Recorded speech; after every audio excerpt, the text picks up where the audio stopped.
There we go. Okay, so we are recording. Welcome everyone. This is my name is Stuart, and welcome to the many ways of using the Ekahau Sidekick. And let me go ahead to the next slide. Okay. All right, so just a quick little introduction who I am. My name's Stu. I'm also joined by our VP of R&D, Ari. And Abhishek is off sick today, so he's still there, kind of in spirit. And we also have, I believe we also have Timo as well on the line. Yeah. So I'm Hi, going everyone. to. All right. Okay, so Ari, I'm going to pass it off to you as we get started, and Thanks for the intro. So, like I said, I've been working on the Sidekick project now, like the whole of my time at in Ekahau, basically 3 years, more than 3 years, and I've been seeing it to kind of really grow from the idea to the actual product, and now it has been there on the market already for some time. So it's great to see how it's being used, and it's being used more and more and in different ways, and we are kind of developing it further all the time. So all sort of feedback is welcomed, and we are trying to all the time kind of listen to the needs and so on. So what's coming out. So today we are going to really cover a couple of things here, like from the angle that we're not talking about that much the actual like survey. The survey is something that we kind of take as granted, and then some weeks ago we had a webinar about the Sidekick as an accurate measurement device. So that was really from the survey point of view, that when you are like designing a network that has a good coverage and good capacity, you have some fundamental things there you want to make right, one of them is kind of signal strength and the accuracy measurements there, but then at the same time we have other aspects there. So today we are trying to a little bit cover a couple of other areas there. We have some good stuff coming about the interferences, noise, channel utilization topics, and then we are going to talk about a little bit troubleshooting, packet capture, etc., and seeing a couple of example cases, and a little bit kind of hopefully we are revealing a couple of secrets from the way how we have implemented some of the things. Unfortunately, we're not able to reveal all the secrets there, but let's do something. Yeah, hopefully it's going to be interesting and entertaining. Yeah. So let's get going. We don't reveal secrets in no, prior absolutely webinars. not. No, we don't do that. No. But only by accident. Only by accident. Yeah, for sure, right? Only by accident, right? Yeah. All right. Yeah. All right. Let's there may be some spoilers if you're paying attention, right? There could be. There could be some spoilers, right? Oh my God, this is being recorded. That's all right. I need to be very, very careful here. All right. So the boss is always watching. Yeah. I'm not spending too much time on this slide. It's just here as a reminder from the previous webinar about the accuracy. So Sidekick is, and this is really the topic where we are kind of proud of Sidekick capability. So it's really a accurate survey device. So it has a kind of nice precision. Really, kind of it doesn't matter how much it doesn't matter that if you repeat the measurements, you are getting always the same results. It doesn't matter how you carry the device, how you hold it. It's working always fine.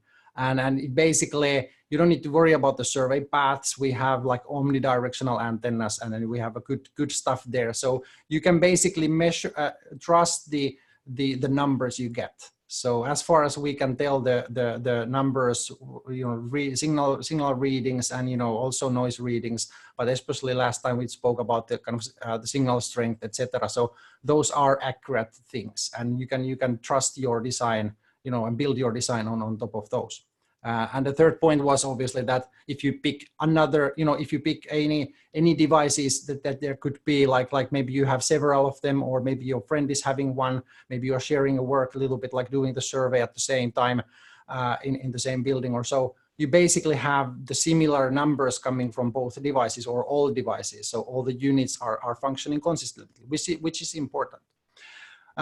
Stu, if we go to the next slide, then the other thing that is really important when we think about the kind of Sidekick as a body. So Sidekick as a term is kind of I don't know. I'm not even native English speaker, but I kind of understand it. It's some sort of body. So it is your trusted measurement body. And why we are really proud of it is that it is really now working well with all sort of devices. So it could be Windows, laptops, computers, Mac OS computers, laptops, whatever, iOS based devices like iPad, tablets, and so on. So maybe one day maybe we see some phones, that type of thing. I don't know. But anyway, so the device itself is not really saying exactly, or it's not inherently like tied to any kind of computer that you use. It is having the all-day battery life, which is really really cool, kind of key feature. It has been key feature for all the time when we developed it, because we kind of realized in the beginning that, hey, it's extremely important that you really don't need to charge it during the day. So the 8 hours operating time is what we aimed at, and we achieved. I just checked actually yesterday the numbers from the production. The kind of we are doing all sort of testing all the time, and we have pretty good, nice numbers of bigger amount of devices where we are like measuring that. Hey, what is the capacity of the battery, and what is the operating time of the device when it's like brand new. And we kind of saw that, in average, we are seeing like 8.2 hours or so as an operating time in the beginning. The charging time is like, a couple of hours, you can get it to 70-80% level. But of course, depending on the temperatures, etc., this charging might be a little bit limited. So it's not that obvious that it is really kind of 2 hours or so. Anyway, it should be enough for the whole day of working if you start in the morning, so that it's full battery. One thing that I want to kind of highlight a little bit here is that people are sometimes asking this, that hey, when I buy the device now and I know that there's a battery, and I keep on using the device, decharging the battery and then charging it again. So what happens for the battery itself, like over time? Does it still hold the capacity after some use? And I picked this sort of data actually from our test bench, I would say. We have been running a couple of devices now since 2017. So basically we have more than 2 years operation, 2.5 years actually. Every single day we basically use the device like with the full power. It goes to the empty battery, we charge it, we do the same again the next day, and we keep on doing this all the time. So we have this sort of like charging cycles now. It has been running now more than 2 years in a row, and we are seeing that the battery capacity is still it has degraded by roughly 10%, 10 to 12% roughly. So it's really a kind of interesting to see that, hey, the battery is actually lasting really for a long time, and that's what we believe at the moment very strongly. And we don't see any change in the curve, so it seems to be linear, so that it's not like suddenly dropping down and then being completely dead, but it is kind of linearly going down. Right. Yeah. No, that's really good, because I mean, it's you want a tool that's going to last a long time, right? And so that's really good. And even my own experience is that I have not a problem with doing the survey for an extended period of time, right? So that's good. Yeah. Absolutely. Right. And the third thing is, I know everybody understands this and knows this already, but the device is really designed to be carried with you. It tolerates hits and drops. We tested this part of the functionality pretty much before we launched the product. We have developed it even a little bit further during the lifetime. And basically we can say that, I mean, I'm not promising here anything like saying that, hey, you can absolutely go and do this and, exercise yourself. No, I'm not saying that, but I know that we have been dropping our devices from like 2 meters, what it is like in feet, like 6 feet. And with the cables, connected and everything. And, we have a kind of simulated this sort of really the worst case scenario. So 6 feet and everything is just fine. It was running totally totally like undamaged. Actually, the cable got the hit. So cable the connector there was bending, but the actual device was just perfect. So we believe that it actually tolerates quite much of these like hits and drops.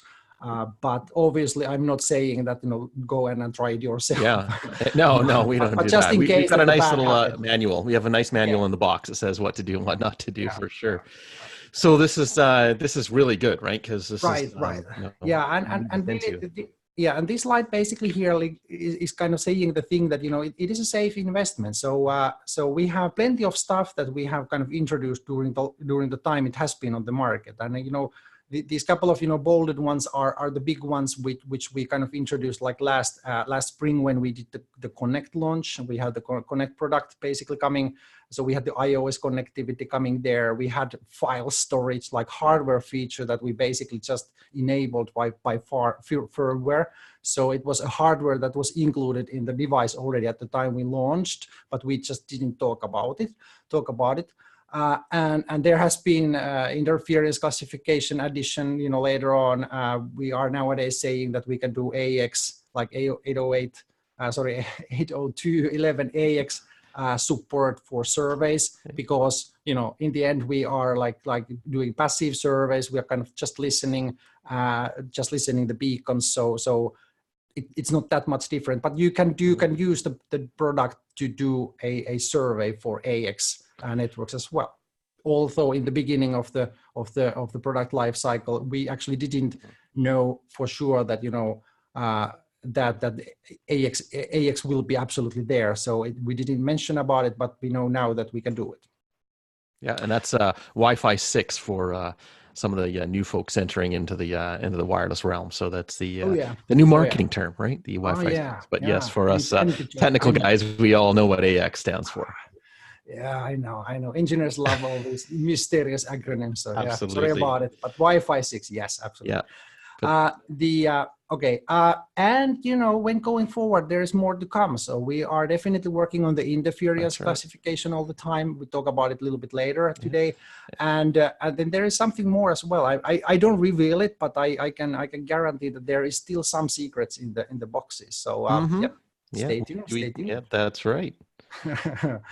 Hey, and before we really dive into the topic, speaking of this durability over time, we are proud to kind of now say that, hey, actually, it's not just 1 year warranty that you get, but you can have like 3 years warranty altogether. And this is available offer which is available for all devices out there, which are still on their original warranty time, which is that it has been less than 1 year from the purchase. So all those devices are having the option now to have the extended warranty. So if somebody is interested in this, go and talk to your local reseller or wherever you have purchased the device.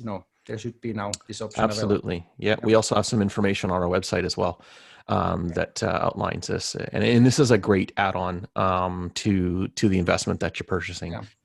From us. It just basically puts some extra, hey, you know what, we really stand behind it. So this is really good. So yeah, good. Hey, but that's about the sort of so-called marketing part. Yes, that's right. Thank goodness. Yeah, that's a word from our sponsor, right? A word from our sponsor. Thank you very much, ladies and gentlemen. Exactly.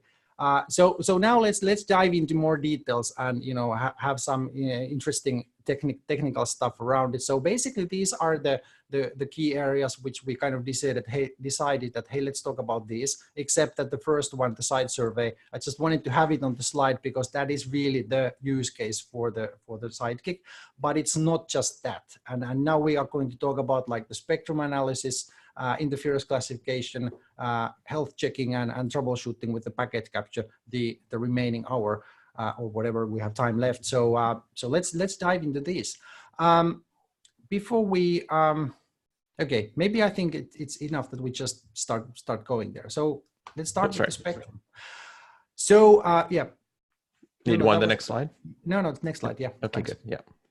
All right. So if you participated some weeks ago when we talked about the accuracy, this graph was shown in that as well. So we kind of discussed. By the way, do you see my pointer here? Is it visible? It's not. Can I do some annotation? Maybe I can. I think you can, yep. Yeah. So if I now draw something, yes, absolutely. So this path we discussed that, hey, if you have a good signal strength, it leads to good signal to noise ratio, it leads to good network capacity. If you have bad signal strength, the opposite. Now, today, we talk about it, what is the impact of the channel noise and interference. So if you have a good stuff on this side as well, then you are having a good capacity. But if you have problems with the interferences, it can ruin the signal to noise ratio and therefore the signal the network capacity. So these two things obviously go hand in hand very much. And if we only focus on one thing, we are kind of a little bit neglecting the other. So today it's a good time to talk about interferences. Next slide, please. All right. Oh my God, I have this annotation. Clear. Yeah. There we go. Yeah, there you go. Okay. All right. Good. Okay, so interferences, and so here we have a collection of bad guys like villains in the Wi-Fi world. So many things can cause troubles. We have like intentional, interferers here, and we have unintentional interferers. Intentional are something that we are on purpose we are transmitting something, and we're using that ISM band like without, because there is no like this sort of regulation that is saying that, hey, these guys can transmit and these guys cannot transmit. Then there are different sort of transmitters. There are Bluetooth audio transmitters, video cameras, wireless headsets, microphones, whatever type of things. And then there are completely different sort of devices, which are sometimes like they're also transmitting something. So drones, baby monitors, motion sensors, as well as there are then transmitters, which are completely unintentional transmitters like microwave ovens. They are basically malfunctioning devices. They should not leak, but in fact they leak. So there are all kinds of interferences that could be there. In bad cases, you really have some Wi-Fi jammer there, or some other signal generator that is on purpose causing something that makes your life bad. So now we try to live with all these, and this is actually the part where I kind of move the stage to Teemu. So Teemu is the guy who has been working on the interference classification topic for several years now, and Teemu has been here since the beginning of the Sidekick project, and building the solution what we have today. So Teemu knows everything inside out regarding how it works. So Teemu, stage is yours. Yeah, so I don't know if you want to start with the next slide, which is basically a sort of a summary of what the interference can do, because it might, the intuition might be, if you think about an interferer, the most sort of obvious way an interferer can affect the network is, of course, the fact that it's transmitting so much power that you can essentially not see anything behind it. So that's the sort of first and most local and most close to you, where essentially nothing is going through because it's blocking the channel. And usually the reason here is basically because of the Wi-Fi spec. Client devices will actually sample the channel every now and then to check if the channel is clear, because they can't transmit if it's above a certain power level. So you can have actually an interferer there close. It's transmitting so much energy that the Wi-Fi just keeps backing off because it's essentially not allowed to transmit. And that's the sort of most obvious case, but there are other cases as well that you might not even detect as easily. So the first one is something that you might even realize while you're working, that suddenly your devices are not transmitting or something. But then there are more sort of insidious ways it can affect your network. And then it's maybe harder to even know that interference is causing this, because for a single user case, it can also lower the data rate by raising the noise floor. So we talked about the SNR earlier, where you need to have both sides. You need to have good signal, but also low noise. So of course, if the noise level is higher, then you're going to have less room for data. So usually what the client device then does is it lowers its data rates because it still wants the data to go through. So Wi-Fi obviously is really robust in that sense. It tries to get data through right until to the end. It won't just drop the connection. It'll just try to get through with a lower throughput rate. So that's something you might see locally. But then there's a sort of cascading, almost like a chain effect here, where when this device lowers its data rates, now we're starting to see actually more airtime utilization, because it still wants to transmit the same amount of data, but it has sort of less capacity to do so, which means it's going to hog more of the channel just to transmit the same thing. So this is something that even a device that's not close to the actual interferer is going to see the effects of the channel capacity sort of shrinking. So again, this is something that might happen. You might not even realize that there's an interferer that causes this, but it's sort of less obvious than maybe the one where the whole channel is blocked. So that's sort of important, something you might not even realize normally. But yeah, we can move on to, I think we're going to start looking into how we do it at Ekahau currently. So it's a sort of signature-based detection. It's not as simple as just having a collection of signatures and trying to match is this one there, is this one there. It's more like a sort of holistic view where we have a database of interferer signatures and we match them all at the same time, because we're looking at finding the most, like the best combination, which set of interferers best explains what we're seeing in the spectrum here. Because if you look at the RTFM, for instance, the spectrum over the entire band, what you're going to see is a lot of devices transmitting at the same time. So it's sort of a collective snapshot of everything that's happening at the same time. And you're very rarely going to see just one device transmitting at the same time. So also the model that's trying to detect those interferers has to have that same sort of perspective where everything that we're seeing is a combination of different devices. So that's what it's trying to do all the time in the background. So there's like a mathematical, essentially, formula for this. It's for someone who has done, for instance, computer science like machine learning, it's called least squares multiple regression, but it's maybe linear regression is a more familiar term for some of you, where essentially you're trying to find the best fit to a number of points or so on. But it's slightly more complicated, but it's in the end, it's not that actually complex in its formulation. And it works really well. One of the reasons we chose this method is partly because it's a nice way to sort of divide the spectrum into transmitting devices, but we also from this can detect the sort of transmit power, because as part of the solution for this formulation is that we also get the transmit powers of the devices in the spectrum. But of course, it's not a perfect technique. It's going to sometimes over or underestimate. So we also look at this over time. We try to smooth out our detection, because of course, it might, what we notice, it might be wrong for one detection, but if we see a constant detection popping up, that usually means that we're on the right track. So then we smooth that over time, and then it sort of smoothly arrives and disappears when we see that the detections start dropping off or so on. So then also as part of this, adding new interferers is sort of relatively easy in the sense that we just need a quite clean signature of the device that we're trying to detect. So we essentially what we could do, we just measure the device independently, sort of we don't have anything else transmitting, so we get a sort of clean signature that we know belongs to this device exclusively. Then we add that to the database, and then we can just keep going on. Again, now we have a better explanation for what's happening in the spectrum. So it's something that we can keep adding to over time as we find more devices to add to.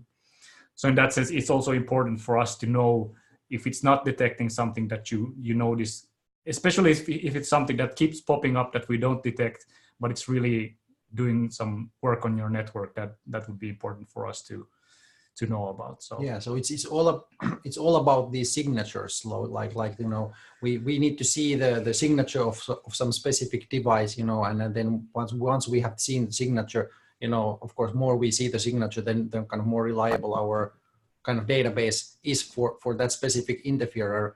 And you know, if we haven't seen the signature, then the system is not recognizing the interferer. So you know, every time when people are seeing something that is like that, they see that, hey, I have clearly something here in my spectrum, but the Sidekick and Ekahau Pro is not kind of seeing, you know, classifying it as anything, then it's a sign that, you know, maybe we haven't seen that specific, you know, interferer and it's good to get the feedback. So normally we also want to have then that specific device on our end, and then we can teach it better.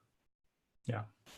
So usually if we're wrong about something, it's just a fact that we don't have the signature in our database. And all the time, of course, we're trying to explain the spectrum as best we can, but sometimes we make a mistake because it looks really close to something that we have, but it would then improve if we get the actual signature of the device. So also we have this picture here, which is essentially a screenshot from the RTFM where the video camera is being detected. So here as a dotted line, you can see actually the signature that we're fitting there. And it's actually quite a close match here. Some of the devices fit better than the others. For instance, video camera is a bit tricky because it keeps moving around, but on the average, it's going to match quite closely to the signature that we have. I think we can move to the next slide where we have a screenshot from our application. This is sort of I try to get everything into one screenshot, sort of all the aspects of the interference that we currently support. So maybe the RTFM is the closest to what we talked about recently. So here you can see the same screenshot that we had earlier where a video camera has been detected. But there's also another device there that we're detecting, a remote control transmitter, which is a bit more sort of narrow, but they're being detected at the same time. And here we sort of see the usefulness of having a method that tries to explain everything at the same time. So it can actually tell that we have two devices here concurrently. Then in the waterfall on the left side is something which more shows you over time that we've been detecting this for a certain amount of seconds, maybe a minute or so. So you can then sort of see that where did we start hearing, and it's easier to maybe then compare this to where you were walking when you saw this and so on. So you can help locate it. But we'll also do our own location or positioning here essentially where we keep recording this and detections, and because we also get the transmit power as part of the solution, we can place it on the map, sort of. Yeah, so I guess you can see my mouse. Can you see the mouse, Stu? No, I do not think. Oh, hang on. No. I think you were talking about right in the. I can actually move the mouse here for you. But no, you're talking about. Yeah, but I mean, I tried to do the annotation side here so that it could actually show the mouse, but obviously it doesn't work that way. Yeah, I can just. I think there's a laser pointer. Yeah. Yeah, just overall this sort of map view. So we have these sort of warning triangles where we've detected and we place the icon on the place where we have the strongest detection. So that's sort of our best estimate, or we actually heard it. But at the same time, we also have this heat map that tries to show you all the places that we heard it. So it's sort of the impact area of the device and so on. So you can sort of see in the best case scenario, when we've done a good job, you can see that the interferer is here and we keep hearing it in these locations. You can actually see which areas are being impacted by it. Yeah, and this is a really good tool that I highlight often is understanding the zone of impact, right? Because the zone of impact is important. And of course, on this particular this walkthrough is we've walked a straight line. If we had gone into some further detail of walking in and out of the cubicles in this particular office, which is our Helsinki office, we would actually probably see a little bit more, we would see more of an impact zone, right? Yeah, absolutely. We'd actually see kind of how far is it really impacting the area. And this is important to understand because when you have someone in the field taking the Sidekick, doing that survey with the iPad, their job, the job is to get the survey going, and then to review the data where the impact zone is, right? So that's where you can actually go in, understand the time, because we log the timestamp, which is really important. We log the timestamp and the location of best estimate of where it is. That way we can go back a little later with figuring out what's our action plan to figure out why we're having these issues, right? We've captured it, we analyzed it. Is this a false positive? Is this coming from just a transient device that just entered the room just for the day, right? Was it just a visitor that brought it in, right? So these are things that we use from a kind of, that detection program to say, okay, hey, what's the zone of impact? What are our plans for remediation, right? So these are one of the cool things and uses of the Sidekick is to lock down any of those kind of types of interference, right? Yeah.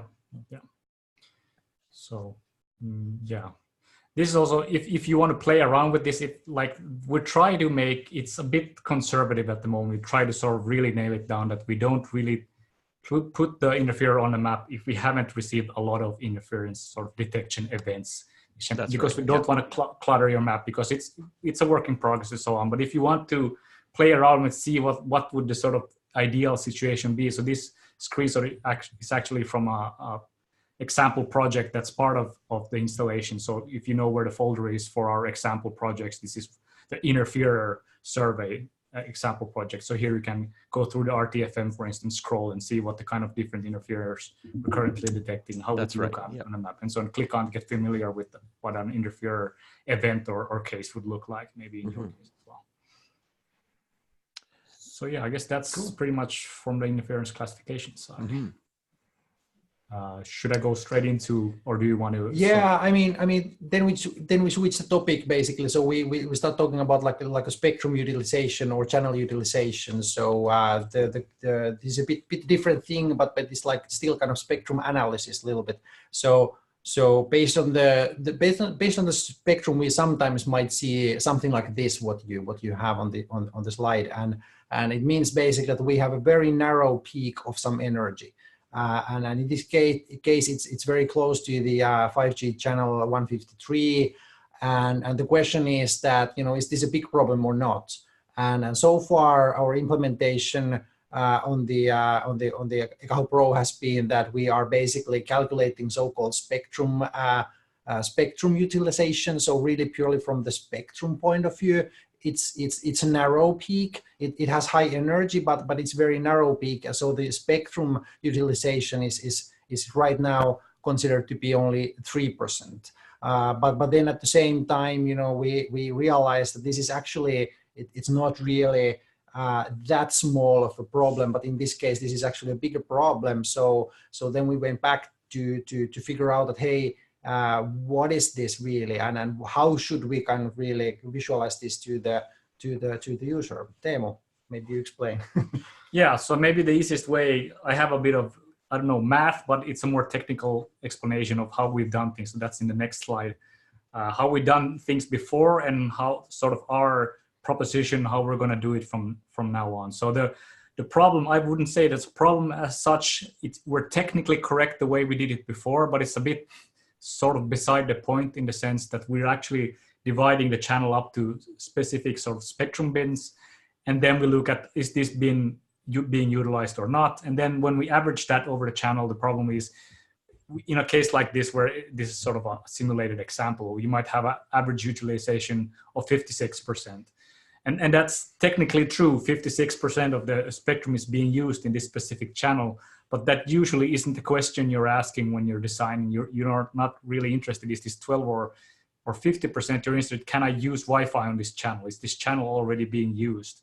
So that's why we're switching over to this more sort of channel utilization perspective, where we look at the entire channel at once. So now we're not calculating the utilization sort of per bin, we're calculating over the entire channel. So we sum the power over the entire channel, then we have one threshold for the entire channel.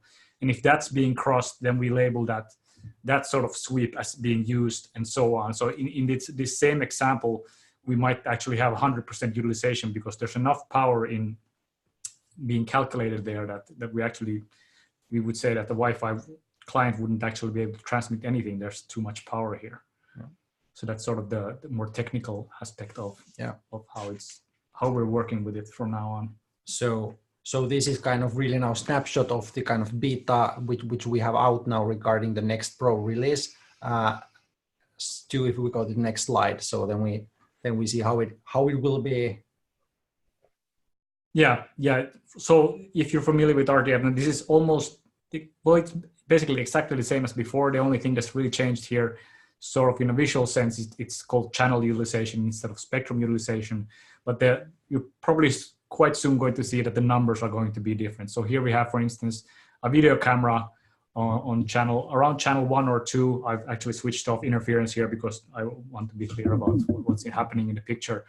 And that's essentially blocking everything up to and including channel 4, essentially. So you wouldn't actually be able to use 4 channels here, because there's so much energy that essentially the sort of clear channel assessment that I talked about before in interference would essentially block you from transmitting here, because there's too much power.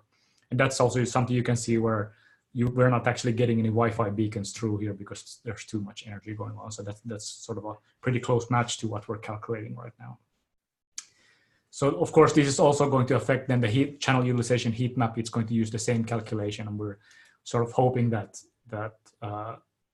this is more close to how people actually would use the product in real life. I think it's closer to what people expect it to be telling them. Yeah, I think that's from channel utilization side all we have. Yep.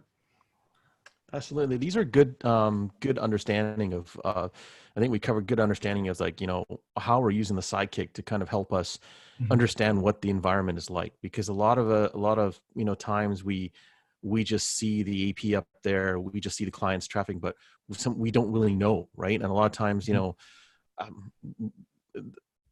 using the Sidekick with Pro, we can see this, right? Looking at the RTFM viewer, getting a good handle of what's happening, because a lot of times things happen, you know, live, and you need to go and look at it right away. Now, there are APs out there that can actually see some of this, but what they don't do is trying to, like, you know, lock down and see, you know, you literally would have to take an AP out of service to see the entire spectrum to actually see this. And this is where, you know, you don't want to do that, right? You don't want to have to take the AP out of service. You want to make sure that your AP is still running. It's still doing its own, you know, classifications on things and helping it change channels. But there's a lot of APs that don't do it. And when you want to see the data that's happening live, this is an invaluable tool to help you troubleshoot, right? Is to help you get in there and figure out hey, is this a false positive? Is this normal? Is this me transing traffic, right? You know, so I think that kind of gets into, you know, what is the network health checking? I mean, what does a network look like to you guys, right? I mean, I think when I look at it, I'm like, you know, what does a network look like? You know, for some of us geeky guys out there, well, we like to take our Sidekick for a field trip, right? And here I thought, you know what? Why not? Why don't we take a Sidekick for a field trip? Let's go down the neighborhood. Let's just see what it's capable of, right? So, Stu, I'm sure your neighbors must love you. You have covered all of their networks. I have, you know, and it's great. And I think the most popular channel is 11. So it's great. I'm going to stay away from that one. You know what? This is fun because this is a great usage. You want to remember the old days. Everyone used to go war driving and figure out, what kind of Wi-Fi is around in the area. What's kind of, you know, taking you back to kind of figuring out, you know, the net stumbler days, right? Figuring out, what Wi-Fi is out there, right? Well, this is awesome because what we're actually able to do is kind of, you know, figure out hey, what's going on in my environment, right? Are my neighbors bugging me, right? And they can, and in this case here, you know, I've done a kind of walkthrough, but on our little slide on the left here is one that I like using a lot, and I think that in that troubleshooting piece is figuring out not only, you know, what the you know, utilization of the channels is right away, is with figuring out, are my SSIDs broadcasting? That is one of the top things that I always had to troubleshoot within Flex Connect environments or APs that were remote locations, or even in an office building. Is where what we do in here is, as we're taking that survey and we're actually using the RTFM tool, whether we're taking a recorded session from the survey or watching it live, we're able to get close enough. We get close enough to that AP, or we hear the AP, but we're able to see what SSIDs are broadcast. We know what the channel is, the vendor. The AP name would come up if the aeronaut extensions are on. The SSIDs, it's got 2. And in one case, you know, hey, there's supposed to be a third SSID. Why isn't it broadcasting, right? I know it's not hidden, but it should be. But there's some configuration issue, right? These are config things that happens all the time where you need to troubleshoot, right? What are the data rates configured out? What are the supported rates, right? Spatial streams, MAC addresses that I'm seeing. These are key metrics that when you're going to use a little later on, that'll help you within doing a couple of other things, like the packet capture, for instance, right? But this is important. I don't know about you guys, but this is one of my favorite features. Is you know, it's important that we can classify under the technology. It's A, N, AC, or AX, and if there was some, you know, I'm looking at 5 gigahertz here, and that's what I'm seeing. But if I was switched over to 2.4, I would actually show what APs are broadcasting in the lower data rates. And that's important because sometimes we forget to disable something. Yeah, absolutely. And it's a kind of one big, quick view into how are things working. I mean, is my deployment that I think that I have done, is it kind of correct? Is it what what it was intended to be, or do I have everything configured correctly? So like you said, are the technologies there what they should be? Are the data rates there what they should be? SSIDs, etc. So it's a good way to just quickly see. Absolutely, yeah, and seeing a holistic view of all the network, the channels, and everything that's in that area, then okay, cool, I can individually look at it. Yeah. But when we want to take a look a little deeper, we really want to look at that channel utilization, because I mean that is one of my next favorite screens here is watching the live survey, right? It's figuring out what's happening in that 5 gigahertz environment. I want to see what my waterfall's doing. I want to see what channels it's picking up and what's scanning.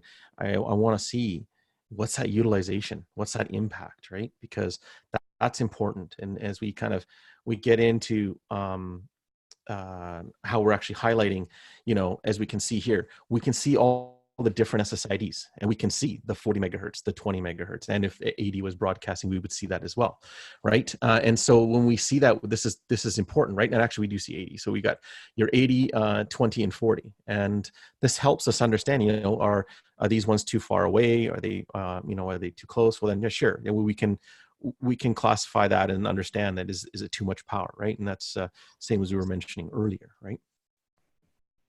Yeah. Our this one also is getting that deeper dive, right? Is to figure out what's going on in this environment, right? And what I'm looking here is I'm looking at a client. He's chatting, he's downloading some data, right? And this is where I'm watching that live statistic, right?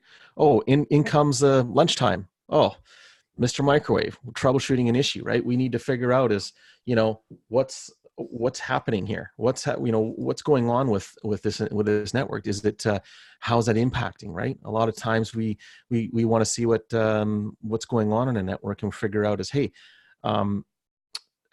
users are always disrupted around lunchtime or around break times and stuff. What's happening, right? These are kind of tools to figure it out. Sometimes in our classifications on the APs within different technologies, they don't tell us that something's happening because they need it as a longer period of time to identify. But if we needed to figure out a live view where it was hitting it enough, then that's when we would kick in that piece of the tool to kind of help us out, right? Yeah. And here we see very nicely this new channel utilization in action. So you can see very quickly this sort of high numbers there for those channels, almost all channels in your case of the interference. So yeah, and these are the ones that I'm capturing, right? So if I did add, and so and again is moving along as to figuring out and we can zoom in greater detail. By the way, there was a question in the chat window. I just noticed about the channel utilization, that whether it's going to be available for all those old surveys done earlier. And I think, Teemu, correct me if I'm wrong, but I think the case is that yes, it will be available. So if the survey is done using the older version of the Ekahau Pro, now with the new with the new tool, new version of the tool, the channel utilization data will be visualized still like the new way. So it's really kind of working for the old survey data as well. Yeah, for sure. So the next piece, just to kind of show you is what I've done here is this is where we can get into that granularity of seeing a bonded channel at 40 megahertz, right? So here's actually a client doing a speed test with one of our other cool parent company tools, speedtest.net, and the speedtest app by Ookla. And what we can see is that data transferring, right? And so what the client is doing. We can actually zoom in, look at it from a 1 second point of view, and then we can actually take that up and change that a little bit more into a 30-second view and whatnot. As we can go into, here we go. So we're going to go into a 20-second view.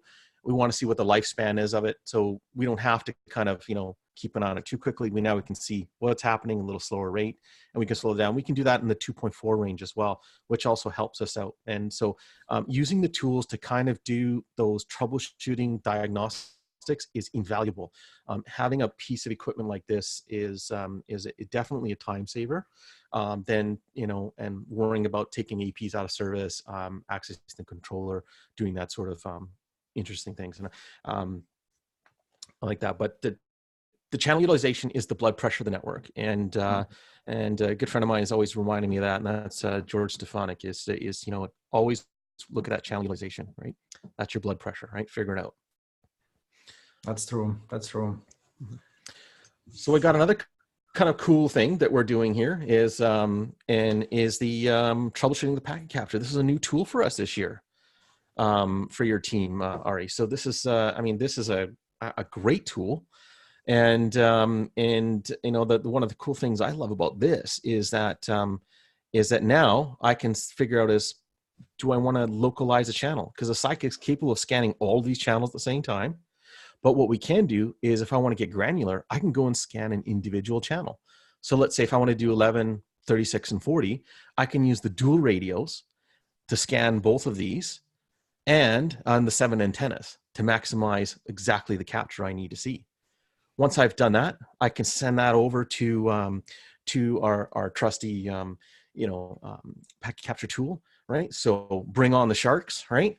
And the Omni Peaks, and get into figuring out what's going on, right?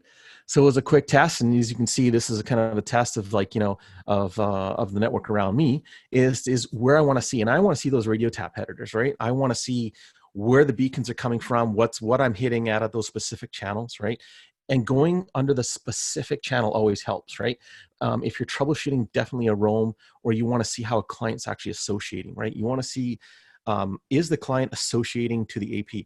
This is when you're going to actually see it. And then you want to make sure that your AP is also, do we see it? Do we see its flags? We see its antenna signal strength? Sure. Do we see its phi rate? Great. Do we see what it's transmitting? Yes, it's on channel 11. We see the signal strength. We see this. We get into all the cool stuff, and a great trainer out there who loves the packet capture piece, and that's Peter McKenzie. And I have to give him a shout out because he's one of the best guys in the industry who understands this stuff inside and out. And having this tool along with your Sidekick is also invaluable, because this gives you that quick, easy tool, and it's not missing a heartbeat.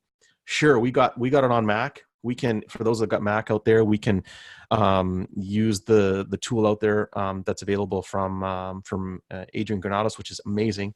But if we really want to not miss a heartbeat, this is where we want to use a Sidekick, right? The Sidekick shouldn't miss a beat, and I can know and tell you it doesn't. And want to get into that in depth of figuring out what's going on. So that also we'll see some advancements in here. I think there was a question here on the AX support as well. The AX support is, yes, definitely enabled on the Sidekick. As we get into the packet capture pieces, and we're going to start seeing that, and that's part of our R&D development that's going on there. So that's just kind of a little side note on the AX piece. To be clear, obviously that AX, we get the beacons indicating the AX, but the AX traffic, obviously, which is AX modulated, it is not something that we can decode by default. So not everything, not every data of the EX can be decoded, because fundamentally the radios is not designed to be like full powered AX radios. So in that sense, there are few limitations. But it's something that we're definitely we're working on for sure. Yeah, we're working on it. Obviously. Yeah.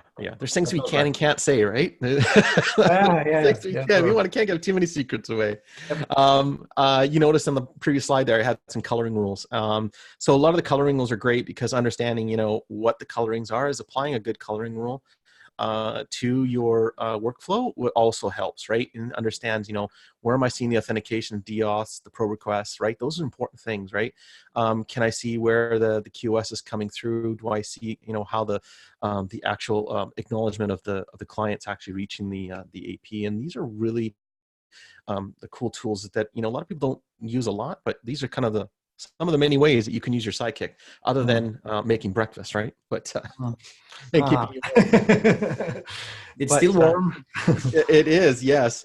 Yeah. We're getting close to come towards the end, and you know what? I think this is a good segue because a lot of people are asking, how can I learn more about this kind of things, right? And how can I learn more about it? Well, you know what? We've got 3 great training courses actually here. One of them is actually that I really like is the troubleshooting aspect of it, where you kind of go through an understanding of what's going on in that environment of figuring out are using the tools, using the Ekahau tools, and kind of actually helping your environment out. The design course as well, and that gets you in the basics of designing, and of course the advanced. We do some actually kind of different type of workflows. And also one little shout out actually just on the advanced course is that I was a takeaway from that one recently is there was one slide back here which I know was actually really cool. And so many of us kind of want to know is, if I want to just kind of record a survey to figure out what's going on in my environment, what you can do is do a survey as a continuous, but mark the location. So let's say if I'm going to mark the location right here on this little square, I'll mark it. I'll record, I don't know, maybe a few minutes of data, and I'm not going to move. I'm physically keeping my Sidekick where it is because I want to see what's happening, whether I'm checking, whether I'm doing a packet cat, well, sorry, not packet, well, I want to see what the RTFM is doing, right? So I'll hit that survey button, record it, and then basically I'll just move it back, and as it's actually wanting to move the next spot, just drop it back on it right next to it. And then that will give you an instant playback of what you see. So you can actually do an instant playback of just kind of right there in the field in that one spot. So that way you don't have to move anywhere. So that's a kind of a little quick little hint as to kind of figuring out what we did in the advanced class to kind of do some additional configuration of understanding what the classifications were of the things happening, whether you're getting some different types of devices like that were jammers or frequency hopping devices, right? So those are kind of cool ways to kind of just sit there and record the data. Yeah, that's very handy. Yeah, absolutely. But yeah. Well,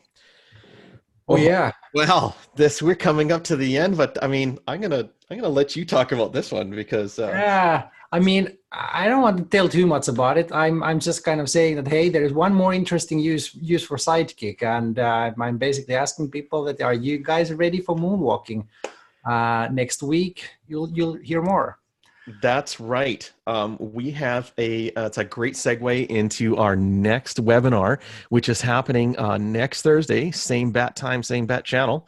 And that is going to be, we're going to get right into kind of figuring out what are the next kind of cool steps for the Sidekick. But it's more of just more, it's going to be it's going to be a big webinar for sure. That one is going to be one of our best yet, and that's and who knows, maybe product launch, I don't know. Well, let's see, let's figure out what's going to happen there. But I think that there were a couple of hints during this hour. So I think there was some hints in there. There were a couple of hints. We were dropping. It's pity that it's recorded. So yes, just for sure. We have what we want to do is so if you want to get onto that webinar, the links are going to be going out after this webinar. We're going to be sending out the email. So if you got already on our list and you got an invite to this meeting, you are going to get that list. And then you will be able to see what's happening next week. And I know it's usually back to back, but you don't want to miss this webinar, and it'll take you right into figuring out into Thanksgiving. So for the American Thanksgiving, but more questions. Hey, Stu, we have a QA which has plenty of questions. We do. How do we handle those? I'm not sure we have time now to handle all of those, but what do you think? Right. So yeah, definitely. Let's grab a few of these hot ones here because and I think I'm going to start from the bottom here, and I'll cover off the most interesting one is that everybody asks is when is the how can I get the latest Sidekick webinar? Obviously, I've just answered that now is check out our website at ekahau.com. And then we've also got beverages, drinking your favorite, you know what, drink your favorite beverage while surveying. Yes. So I think that might be stay tuned for next week. Yeah, let's stay tuned for next week there, Michael.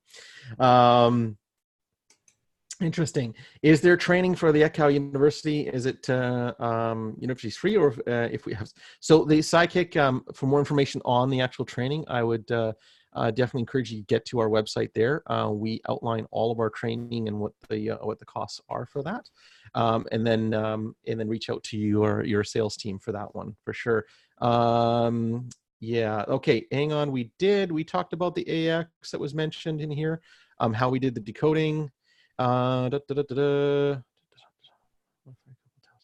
let me see here. So the channel, there was one way up here that I thought was really good that we were talking about, and not sure if you've seen it here. Does the yes, does the Sidekick and the Ekahau work when you have a proxy in the network?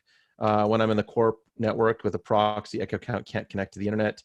Do we have internet connection on this when starting in Ekahau? So I think that maybe might be the kind of the workflow that you might want to look at, Tomislav, is kind of understanding how you're connecting the Sidekick. The Sidekick is going to be connecting to the, there's two ways, whether it's going to be on the iPad or it's going to be on the ESS Pro. And when we're connecting, we're doing the ping test. We're just doing to your local network. Now, if you have some VPN type software loaded, sometimes connecting to the VPN does overlap the internal IP address that we use. But we do have an actually support doc on that. If you are having some issues, please reach out to us on that one. But yes, so please do that. Is there an official recommendation? Cable. So Ari, this one comes up a lot. Is there an official kind of recommended cable that connects with the Sidekick to the iPad? I know that on the iPad, we've got two cables now. The two supported cables that we have for the for the Apple Apple has two Lightning. They have a USB to Lightning. They also have a USB to USB-C adapter. And those work no problem with any of the cables, but I don't know if we have an actual, recommended cable other than the one that we ship. We don't have like definitely recommended cable other than basically say that Apple camera adapter is the one that at least works, but there are a few. We are regularly using a few cables. Few adapters directly, and then a few direct cables between the Sidekick and Lightning connectors. But I think that in general they are it should be possible to find pretty easily some working ones. Mm-hmm. This is another really important question that we do in the troubleshooting in the advanced class. This one's actually by Jordan. Jordan's question is, I have a fear that the Sidekick being carried directly against the body will lead to results that aren't accurate when carrying traditional survey like a laptop with dongles a bit further away from the body. Can you help me overcome that fear? We measure attenuation, and I'll take a quick stab at this, Ari, and then and Tony, you guys can actually Timo, you guys can actually correct me. But when we have the Sidekick close to us, we're measuring out and away, and so if we turning our back towards it, you can actually measure that data, right? So if you really want to see how much your body does impact, what you would do is you could take an AP. Measure it 3 meters or 6 meters or 9 meters away, and then look at the RTFM and have the AP on one side of you and then face away from the AP that's transmitting on that channel, and then turn it around. Then you would actually see, because it affects differently for but everyone differently, but at least it gives you an idea. On the accuracy part, no, the accuracy part on the Sidekick is way far superior than the dongles because of how the dongles are positioned. Some people actually have the dongles just hanging off the notebook, or we use the, which at the time was great before Sidekick, was the hub holster, which was awesome. Yeah, it's not, you're always worrying about other interference factors, right? The antennas that are even built into the notebook itself, along with the dongles. Yep. So if you guys had any more to add to that. That's a good summary. That you know, the body attenuation does not affect the accuracy. I mean, Sidekick is still much more accurate than any of the other alternatives there could be, like using dongles in the computers. Certainly there is the kind of impact of the body attenuation, but it doesn't, you know, it doesn't impact the accuracy itself. Yeah. And there is a one question from Jeremy. I think I'm seeing here. Does Sidekick improve overall survey time? And you know, he's asking or saying that, you know, he would like to do a survey like looking at the slide jog instead of a walk, and that's a excellent, you know, segue to next week like webinar. So Jeremy, please join. You'll love what you will hear. Yeah, absolutely. I mean, it's believe it or not, the Sidekick doing a survey, you could literally have a good jog, or it's Segway supported. Believe it or not, we do have Keith Parsons, as being noted, is actually using the Segway to do his survey. So the speed can do it, but as long as you are using a different tool that may or may not we may be talking about next week. So stay tuned for that. There is actually another one here that I kind of like that I'm going to answer. This is or we can all answer this one. Are there any plans for the Sidekick with external antenna connector for use with qualifying outdoor P2P links before install? Now that's an interesting one, and thanks to Ian for that one. And that is I'd like to. I don't know. I think I have to defer to you two gents on that one, but that's an interesting one. Yes, I say yes, I've used it outdoor, doing the P2P links. I have to kind of get in there and try that out, to be honest. I haven't done the P2P links yet, but I should set up a couple of Cisco APs and do a P2P link down the block and see how we can do that. But yeah, on an external antenna, what are you guys thinking on that? Is it even needed at this point, or is this something? Yeah, I mean, I understand the kind of the idea and the kind of question there, but at the same time, you know, we have been working so much to get the design so that you know it doesn't matter that which way you hold the Sidekick, and so that it can remains accurate no matter what happens. And now if we start adding a kind of external antenna component there, then you know it kind of complicates the whole thing. That of course we can argue that, you know, for some user it could kind of, you know, create some sort of nice way of playing with the antennas in a very advanced way, but then at the same time for majority of the users it's actually just complicating matters. So right now, don't hold your breath. We are probably not having the at least in the short term, we're not seeing kind of external RF, you know, antenna connector in the Sidekick, but yeah, it's an interesting opportunity. So when we go forward and, you know, looking at the whole, you know, device portfolio and what sort of, you know, one day we might be doing kind of all sort of things, you know, in the hardware. So who knows? So I know where Ian's going with that one, because he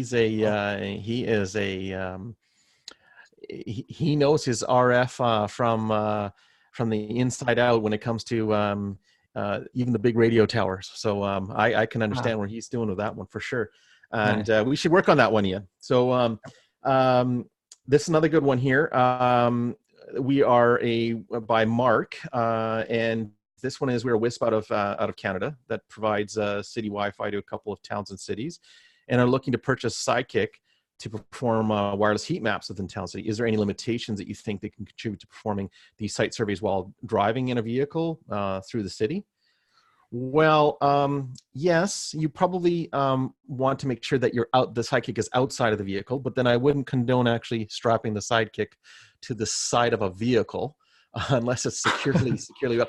I can't recommend that coming from Ekahau, but I do know that some people have actually put it on to the type of those all-terrain vehicles and strapped it to the side of the vehicle, and then actually done a survey like in an open pit mine.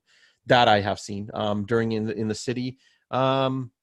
Yeah, other than a segue at the moment, yeah, you'd have to try it, but I couldn't see any limitations. But you want to, as you saw in the map that I did earlier, that was a walk, right? So when I did a walk, I was walking through the neighborhood to kind of find a scene. Now, if I wanted to get in finer detail, I would have to go to every door, but we really wouldn't want to do that, right? So every person, but yeah, is it possible to capture 2 sidekicks on one notebook, 4 channels continuously?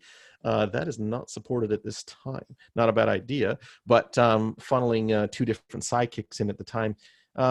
Like to kind of see what the use case is on that one, but that's something that it does get asked every once in a while, but but at this time we're doing just the 1 sidekick into the notebook. But that leads into the next question. Is how many channels can capture simultaneously with a sidekick continuous stream? And maybe I can let one of you guys answer that one. Sorry, what was the question actually? How many channels can you capture simultaneously with a sidekick on a continuous stream? I think we answered this actually earlier. All of them, right? It's all of them, right? And we're capturing them at 1 milliseconds, right? Or 1 second. So we can.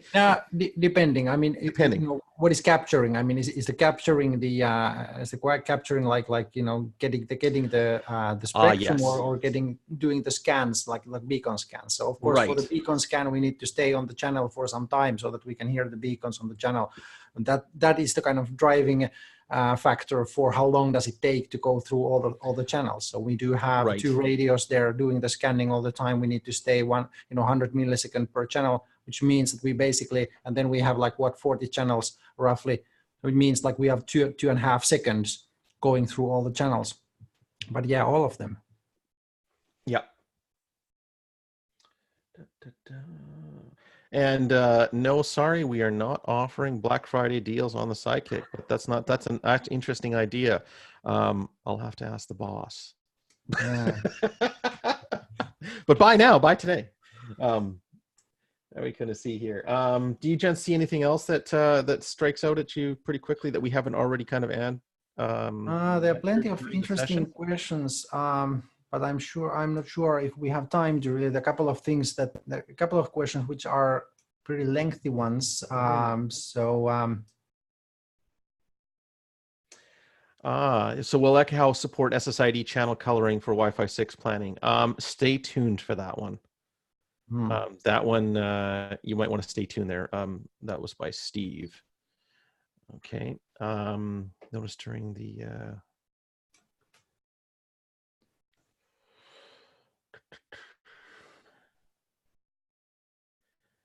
Yeah, there's a few questions in here that are kind of more technical based, maybe kind of a support type base. I think there's one here about how they're actually seeing the areas that are covered on the survey. Franz Stam, if you want to reach out to myself or one of us individually, that would be okay. Yeah, for sure. We can kind of walk through that, seeing what you're seeing there. So. That and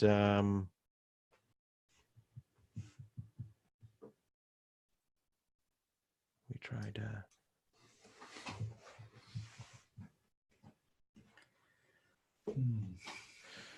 so this is yeah, so it definitely is interesting. We do have quite a few other questions in here, but just going through them, a lot of them we actually kind of we did answer live throughout the session, and as I say, there's a couple of them. One person's asking, can we use 2 sidekicks to save the project files on a network share drive? Does Ekahau support product that can open up the save DSX file and merge them? Well, yes. So there are a couple different ways of doing that, Eric. And if you're still on the line, is we can capture. We can actually, with our Power of Cloud, we can actually work on the same file at the same time on 2 different sidekicks and 2 different iPads, and work on the same file, and then they are merged together in our cloud platform. And then once they're merged together in our cloud platform, then we can actually use that to see exactly what went on with your survey. There are other techniques where if you had 2 separate projects. Well, you would build one project the same and send off the file to the other person, and then you could merge it within one software. But to have it nicely, cleanly done, I prefer the cloud merging with Ekahau Connect. That actually is a kind of more preferred method, just to kind of showing, what's captured live from a RTFM perspective during your survey, and also kind of make sure that you've got all the captured data there. Yeah. Okay. Yeah. I think we're getting close to kind of the end. I could stay on a little longer, but I mean, it's yeah, some of the and I'll just type in some of the answers. But I think we're pretty good. That we talked about. We answered that live. Yes, and we talked about interference classification. It was a feature that, yes, we did. Okay. If you have, I know this comes up a lot, and on the interference classification, we're always accepting feedback. So where would one say that we could send some feedback on things that like sending in sample files of interference? Or is that something that we would have to kind of build out? That might actually not be a bad idea. A submission platform, like a submission platform, right? For unclassified detection. Like we're seeing certain things that are, like from a DC motor sometimes has an issue where it jams up the wired signal in 5 gigahertz. And so maybe that's something that we could kind of, maybe it's a thought for something that we could do. Yep. It's a good thought. Absolutely. Yep. Great idea. We'll think about it. Yeah. Okay. Also, if to get this recorded session, those are on there, they want to go back and replay it. It is available on our YouTube channel. So go to our YouTube channel. So head over to YouTube and look up, over to the Ekahau channel. Please subscribe for all the latest things on all of our postings, and we should have this posted within the next day or two, and we'll have that up in there ready for you to kind of go and review. And in the meantime, if I want to thank everyone for joining today, and thanks to my 2 colleagues for helping put this together. And I think we want to actually go ahead and we will end it there. I will now stop the Thank you. recording. Thank you, everybody. Thank you. Thanks to you.